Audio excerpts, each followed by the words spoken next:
Dr. Kim Taho felt every stare in the room like a physical weight. The 20 alien commanders of the Galactic Coalition sat in perfect silence, their various anatomies rigid with disapproval. The holographic display of his starship design rotated slowly in the center of the circular chamber, casting blue light across their unfriendly faces. The silence finally broke when Commander Nak leaned forward. The Vexeri's blue skin darkened to purple around his neck frills, a sign of irritation that Taho had learned to recognize during his 3 years with the Coalition. "Your design violates fundamental principles of space combat," Nak said, voice like gravel. His 4 eyes blinked in different patterns, another sign of his agitation. These biomimetic systems would collapse under real combat conditions. The power requirements alone would drain your core before you could even engage the enemy. Taho took a deep breath. He had expected resistance, but not this level of hostility. "The simulations prove otherwise," he replied, using his control pad to highlight specific sections of the hologram. "If you just consider the distributed power grid inspired by Earth's deep-sea creatures." "Ships are not animals, Dr. Kim," interrupted Fleet Admiral Lore. The crystalline's body chimed softly as she moved, her translucent appendages clicking against the metal table. "Your obsession with Earth's biology has clouded your judgment." Taho looked around the room, searching for any sign of support. The Mirish representatives whispered among themselves, their fur rippling with what might have been amusement. The Gantari delegation simply stared with their unblinking eyes. Not a single ally to be found. "The Coalition has stood for 200 years using proven technology," Admiral Lore continued. "Your proposal would require rebuilding our entire fleet based on what? The movement patterns of Earthfish. Cephalopods," Taho corrected automatically, immediately regretting it as Lore's crystalline form shimmered with anger. Commander Nak rose to his feet. "I move to end this presentation." "Second," came a voice from the Telluri section. "We've heard enough," Admiral Lore declared, her appendages clicking in disapproval. "The Coalition cannot waste resources on human fantasies when the scourge threatens our outer systems. This committee votes to remove Dr. Kim from the R&D division, effective immediately." The vote was quick and unanimous. 20 lights turned red on the central display. Not a single dissent. Taho stood frozen as the commanders filed out. 3 years of work dismissed in less than 15 minutes. He slowly began gathering his data pads, trying to maintain dignity despite the crushing disappointment. The room emptied quickly. Most commanders avoided eye contact as they left. Commander Nak paused at the door, his 4 eyes focused on Taho. "Humans have only been part of the Coalition for 20 years, Nak said, almost gently. "Perhaps you should learn our ways before trying to change them." Then he too was gone. Taho slumped into his chair, the hologram of his ship design, which he had named Tiger after Earth's most efficient predator, continued to rotate above the table. He reached to shut it down when he noticed someone was still in the room. Lieutenant Park Ji-woo of the Solarian Republic remained seated in the far corner. Unlike the other aliens, the Solarians looked remarkably human, distinguished only by their golden-tinted skin and slightly larger eyes. Ji-woo had worked with Taho on several minor projects, though they'd never become close. She approached cautiously, looking over her shoulder at the door. "I've been studying your designs," she said quietly. Taho laughed bitterly.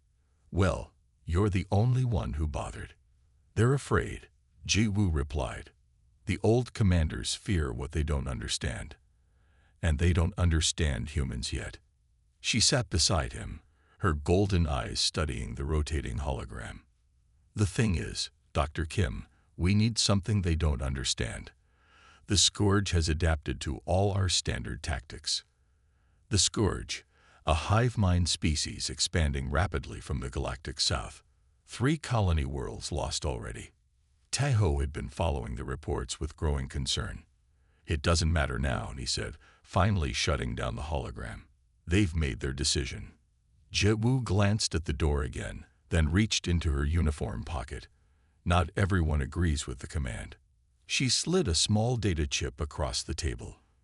These are coordinates to the abandoned Nebula shipyard. It was decommissioned 5 years ago. Old technology by Coalition standards. Tai-Ho stared at the chip. What am I supposed to do with an abandoned shipyard? Build your ship, Ji-Woo said simply. There's enough salvage material there for a prototype, and it's beyond Coalition surveillance networks. That would be. Tai-Ho searched for the right word. Unauthorized. Ji-Woo smiled slightly. My people have a saying. Better to ask forgiveness than permission. I think humans have a similar expression. Tai-Ho nodded slowly, his mind already racing with possibilities. Why help me? You're risking your position. Because I studied Earth's history, she replied. Every major advancement your species made came from someone who refused to follow conventional thinking. She stood up. And because I believe the Scourge cannot be defeated with conventional ships. Tai-Ho's fingers closed around the chip. Thank you. Don't thank me yet, Ji-Woo said, moving toward the door. If you fail, we both face military tribunal.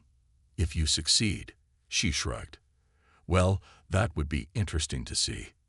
After she left, Tai-Ho sat alone in the silent chamber. He inserted the chip into his pad and studied the coordinates. The Nebula shipyard, located in a system the Coalition had abandoned after its star, began showing signs of instability. Not ideal conditions, but workable. He gathered his materials and walked out of the chamber. As the door slid shut behind him, Tai-Ho made his decision. The Coalition might not believe in his vision, but he would prove its worth, or die trying. The abandoned Nebula shipyard floated in the shadow of a dead moon. No one had visited this place in 5 years, not since the nearby star had begun to pulse irregularly. The Coalition had evacuated quickly, leaving behind equipment too bulky to transport economically.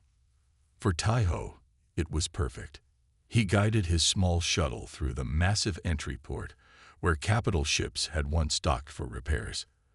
Emergency lights flickered on automatically as his ship's systems interfaced with the station's dormant computers. Not completely dead after all, Tai-Ho muttered as he brought the shuttle to rest in a landing bay. The air was stale but breathable when he stepped out. His footsteps echoed in the vast, empty space. Pieces of half-dismantled ships lay scattered across the floor. Broken consoles lined the walls. Solar radiation had discolored parts of the metal ceiling. Tai-Ho spent his first day exploring. The shipyard was huge, designed to service up to 6 capital ships simultaneously. Power systems still functioned at minimal levels, drawing energy from ancient solar collectors. The fabrication bays were intact, though many of the more advanced tools had been removed. I can work with this, he decided. He made a small living space in what had once been an officer's quarters. Each morning, he woke to the artificial dawn created by the station's lighting systems. Each night, he fell asleep surrounded by diagrams and calculations. By the end of the first month, Tai-Ho had gathered enough salvaged materials to begin constructing a prototype. Not the full vessel he had envisioned, but a test bed for his most critical systems. The work was hard. Designed for teams of engineers, many tasks required Tai-Ho to rig pulley systems or reprogram maintenance robots to help him move heavy components. His hands grew calloused. His shoulders ached constantly. But the ship began to take form. Computer, run simulation 247. Tai-Ho commanded one evening, 3 months into his exile. The holographic display showed his ship design executing a complex maneuver, rotating on multiple axes simultaneously while maintaining weapons lock on a target. No conventional ship could move this way. The stress would tear it apart or black out its crew. But Tai-Ho's design was different. It mimicked the distributed nervous system of Earth octopi, with control systems spread throughout the ship rather than centralized. If one section was damaged, others could compensate. Its propulsion system drew inspiration from cuttlefish, using directional jets that could instantly change thrust vectors. The outer hull incorporated the heat-dispersing patterns of certain desert snakes, making it nearly invisible to thermal sensors. The computer chimed. Simulation successful. Structural integrity maintained at 94%. Tai-Ho smiled. In the cavernous construction bay beyond his workstation, the real version was taking shape. He had named it Tiger, after Earth's most perfect predator. He walked down to inspect the day's progress. The Tiger was smaller than standard coalition vessels, about one-third the size of a patrol cruiser. Its hull curved elegantly, without the angular breaks of traditional ships. Maintenance drones crawled across its surface, welding plates and running conduit. Status report. Tai-Ho called to the shipyard computer. Hull completion at 67%. Main propulsion system at 42%. Life support systems online and functioning. Weapons systems awaiting critical components. The weapons were proving to be his biggest challenge. The shipyard had few offensive systems left behind. He would need to be creative. As Tai-Ho considered the problem, his personal terminal chimed. A message had arrived through the emergency communication system he had rigged to connect with coalition networks. His heart raced as he opened it. The message was from Jiwoo, encoded to avoid detection. Situation worsening. Scourge has destroyed 3 more outposts in the Vega sector. Coalition forces arrived too late at each location. Command considering abandoning outer colonies to create defensive perimeter. Attached were technical specifications captured from Scourge vessels. Tai-Ho studied them carefully. The insectoid ships operated in perfect synchronization, a product of their hive mind. They were individually weaker than coalition vessels, but worked together with terrible efficiency. Tai-Ho sent a brief acknowledgement, then returned to his work with renewed urgency. The Tiger would need to be more than just maneuverable. It would need to disrupt the Scourge's coordination. Over the next weeks, Tai-Ho barely slept. He installed a modified communications array that could generate targeted electromagnetic pulses, similar to how electric eels disoriented their prey. He adapted the hull material to not just disperse heat, but to actively change its thermal signature, mimicking the camouflage abilities of chenillians. Computer, how long until completion at current rate? He asked after a particularly long day. Estimated completion in 63 days. The computer responded. Too long. The Scourge wouldn't wait. Tai-Ho made tough decisions. He scaled back some systems, focusing only on those most critical to his design philosophy. He cannibalized parts of his shuttle for rare components. He worked 18-hour days. One morning, as he welded a section of interior plating, his console chimed with an urgent alert. A new message from Jiwoo. Proxima Station under attack. Largest Scourge fleet yet observed. Coalition response underway but delayed by navigational hazards. Will update when possible. Proxima Station, a major trading hub and the home of over 20,000 civilians. Tai-Ho dropped his tools and ran to the bridge of his half-completed ship. The engines were installed. Life support functioned. The weapons were minimal but operational. The hull was incomplete in sections, with emergency fields maintaining pressure. It wasn't ready, but it might be ready enough. Computer, begin pre-launch sequence for Tiger, he ordered.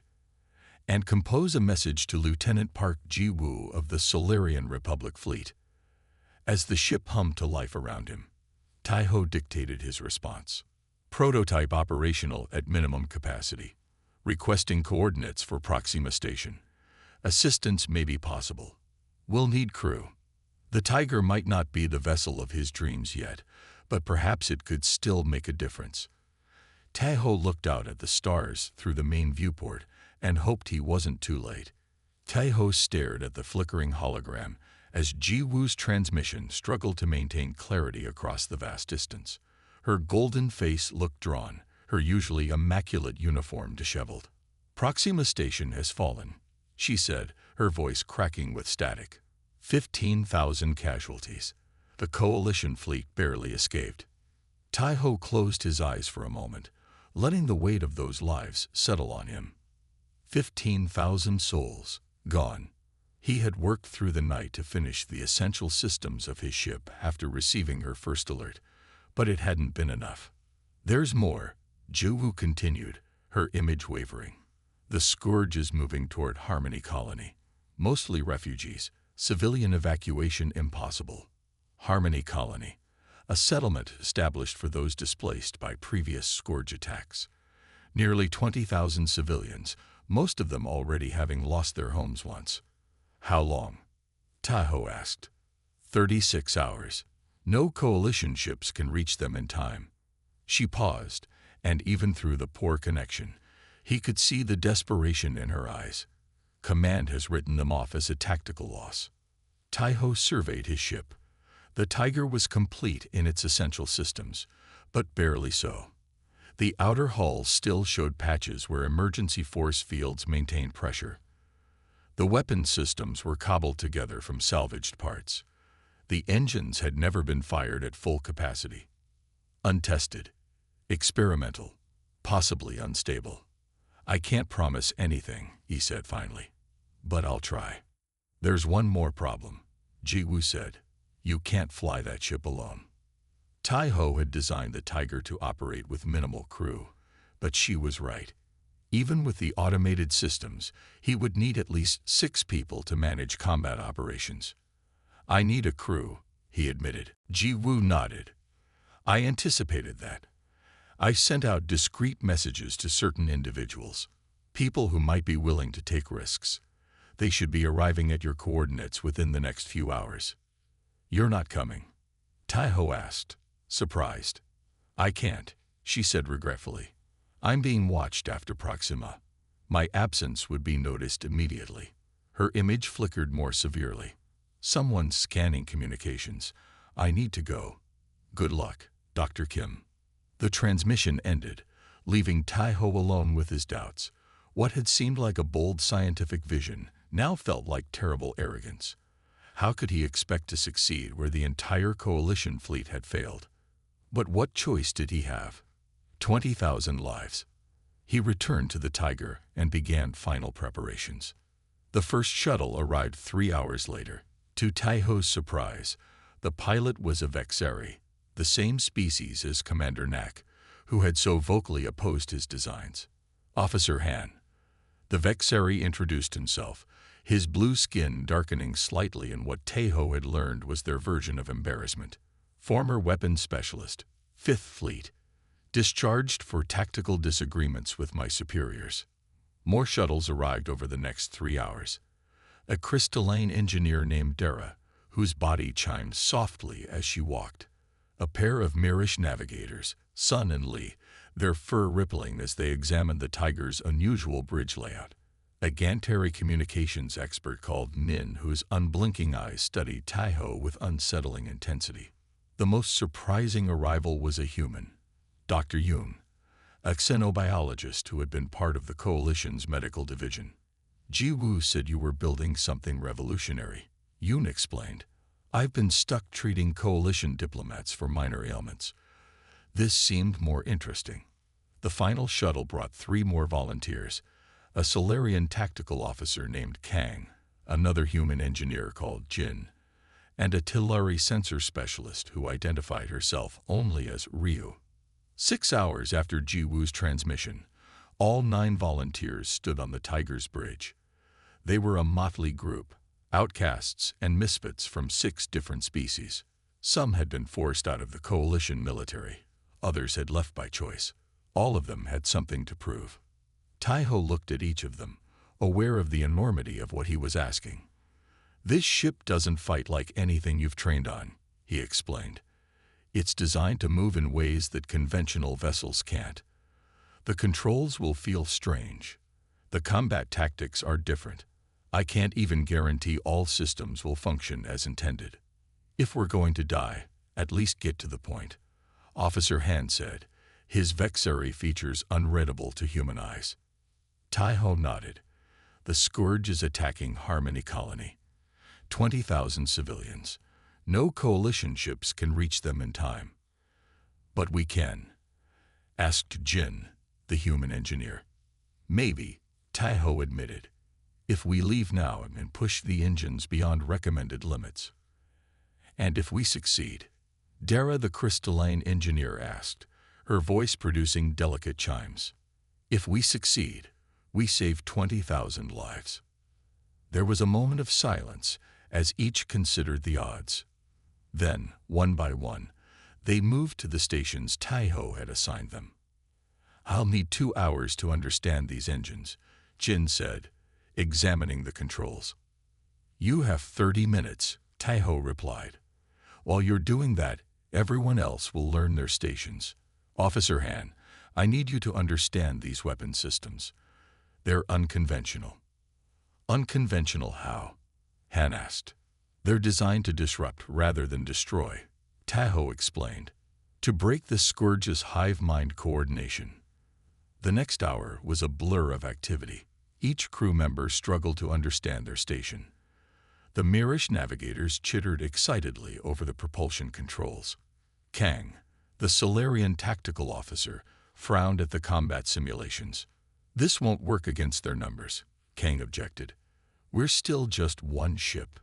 A ship they've never encountered, Taiho countered, with capabilities they can't predict. Our advantage is surprise. Finally, the preparations were complete. The crew took their positions. Jin reported that the engines were as ready as they could be without a proper testing phase. Setting course for Harmony Colony, Sun announced, her fur rippling along her arms as she worked the navigational controls. Taiho took the captain's seat, feeling the weight of responsibility. All stations report. One by one, they confirmed readiness. Some confidently, others with clear hesitation. Release docking clamps, Taiho ordered. With a shudder, the Tiger detached from the shipyard that had been its birthplace. Thrusters fired in precise sequence, guiding the ship away from the station. Main engines online, Jin reported. Ready on your mark. Taiho looked at the faces of his makeshift crew. Strangers united only by their willingness to risk everything for a chance to save lives. Engage. The Tiger slipped from its moorings, accelerating toward destiny. Through the viewports, the stars blurred as the ship's revolutionary drive engaged, taking them faster than any of them had traveled before. Taiho gripped the arms of his chair, hoping his creation would prove worthy of their trust. The true test still lay ahead. Commander Nak stood rigid on the bridge of the Eternal Glory, his 4 eyes fixed on the tactical display. Around him, Vexari officers moved with practiced efficiency, but he could sense their growing fear. The blue skin of his crew had darkened to the deeper hues of stress and anxiety. 3 days had passed since the fall of Proxima Station. 3 days of retreat and regrouping. The loss still stung, but Nak had pushed aside his grief to focus on the next battle. The Scourge would not be allowed to advance further into Coalition space. Commander, his communications officer called, multiple transmissions coming in on emergency channels.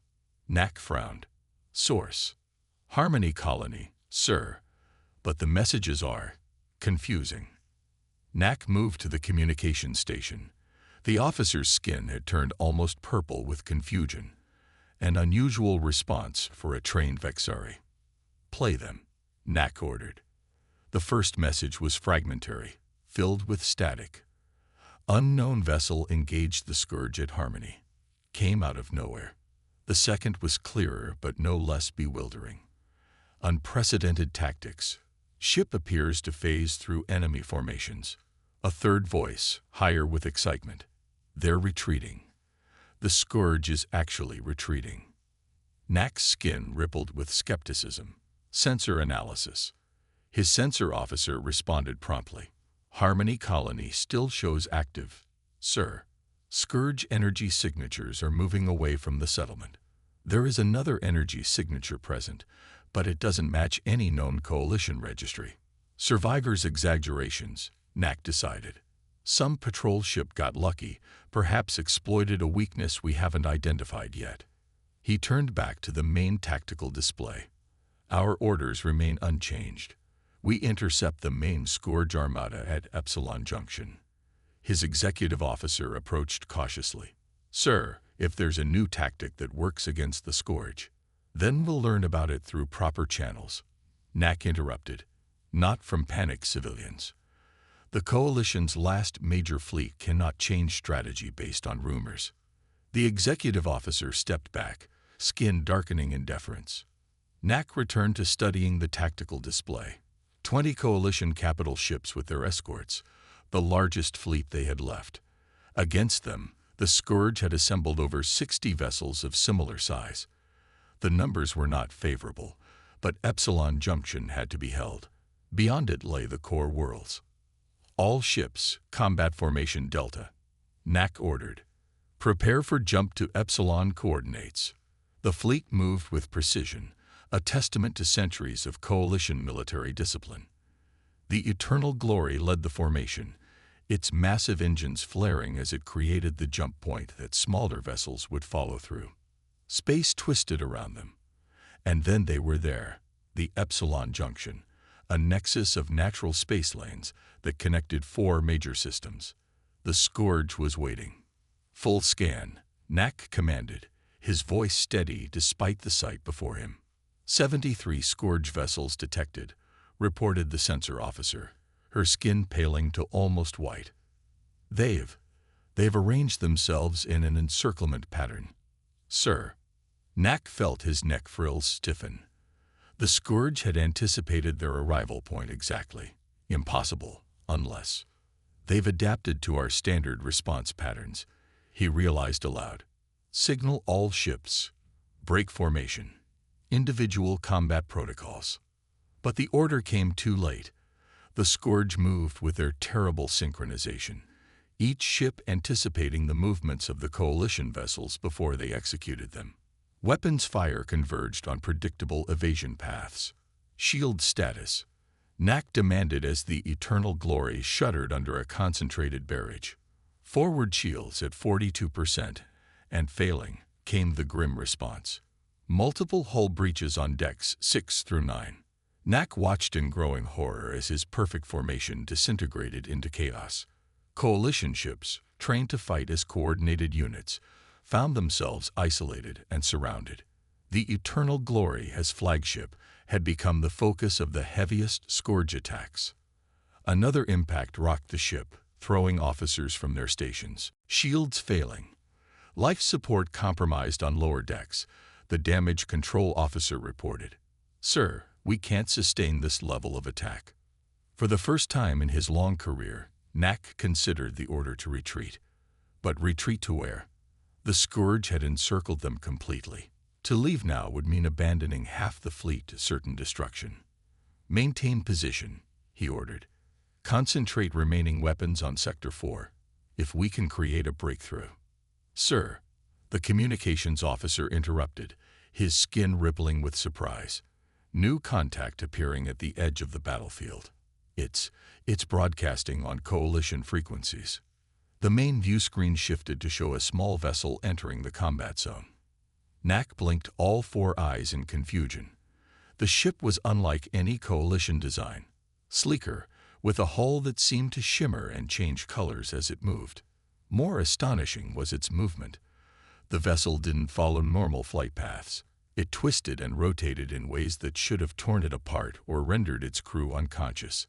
As Knack watched, the strange ship dove directly into a cluster of Scourge vessels.